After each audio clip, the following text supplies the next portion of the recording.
Terps open Big Ten play with a home loss to Purdue. It was difficult enough that Maryland was opening Big Ten play a month earlier than normal Friday night, and that it marked the Terrapins' fourth game in a third state in 9 days. But what really made it treacherous was the opponent. Purdue is not just the second most experienced team in the Big Ten, returning nearly 75% of its minutes, but it also spent much of the summer together while playing at the World University Games in Tapei. Maryland coach Mark Turgeon had worried all week about the Boilermakers' chemistry, and it was clear from the early moments that the young Terrapins were at an experience deficit. Yet after digging an early 14-point hole, Turgeon's team rallied repeatedly, including nearly making up a 9-point deficit in the closing moments before falling 80-75 at Xfinity Center. The Terrapins trailed 72-63 with 3:54 remaining, but rallied behind sophomore guard Anthony Cowan Jr., who scored 7 consecutive points in the final minute to pull Maryland within 78-75. He then came up with an acrobatic steal with 29 seconds left, and the ball eventually found senior forward Jared Nickens, whose game-tying three-pointer with 15 ticks left was off the mark.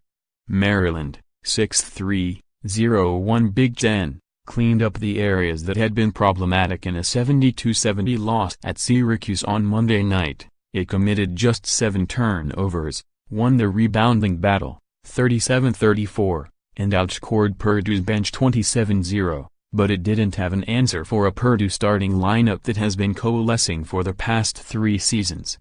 That includes center Isaac Haas, who finished with 21 points on 10 for 13 shooting, and sharpshooter Dakota Mathias, who scored 20 points on 7 for 10 shooting.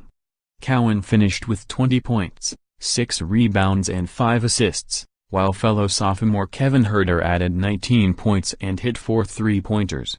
But sophomore Justin Jackson again struggled offensively, finishing with just 5 points on 1 for 8 shooting.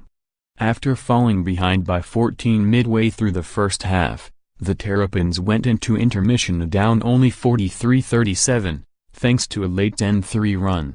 Maryland's players looked relieved as they ran off the court for halftime. It could have been so much worse.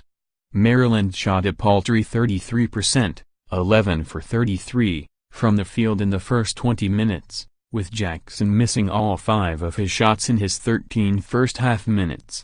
The Terrapins also looked puzzled on how to guard the Boilermakers, 7-2-1-0. Mathias hit his first 7 shots. Haas hit 6 of his first 7 as Maryland rotated 3 different centers in the first 7 minutes in a scrambled effort to stop the 7'2" center. Turgeon shook up his lineup to begin the second half, starting freshmen Darryl Morsell and Bruno Fernando in an attempt to re-engage the crowd. They delivered. Morsell, 9 points on 3 for 16 shooting, scored a quick layup. Fernando, 12 points on 4 for 9 shooting, scooped a steal and finished a fast break dunk to pull his team within 2. Maryland's first lead came on the next possession, when Huerter drilled a corner three-pointer in front of his bench. But Purdue wasn't rattled and responded with an 11-0 run over the next 21. It included a hook from Haas and 7 points from senior forward Vincent Edwards, who gradually became a matchup problem for Maryland as the night wore on. The Terrapins pulled within 57-55 on a finish by Morsell with just over 10 minutes remaining, but Purdue again responded with a quick 5-0 burst. Huerter, who hit 7 three-pointers in a 72-70 loss to Syracuse on Monday night, hit another triple to pull Maryland back within 4 with 7:56 left. Jackson scored his first field goal of the night on the ensuing possession. He had started 0 for 7, to cut it to 2. But Haas, who earlier this week Maryland center Michal Sikovsky had nicknamed the Dentist because of his penchant to swing his elbows when he holds the ball, was surgical on the offensive end down the stretch. He wore down Maryland's big men in the final 6 minutes, and his three-point play over Jackson gave Purdue a 67-61 lead with 5:57 left. He then changed the complexion of the game with a string of other contributions over the next 2 minutes, including a steal, an offensive rebound and a block, sandwiched around a dunk with 4:32 left that put Purdue up by 7.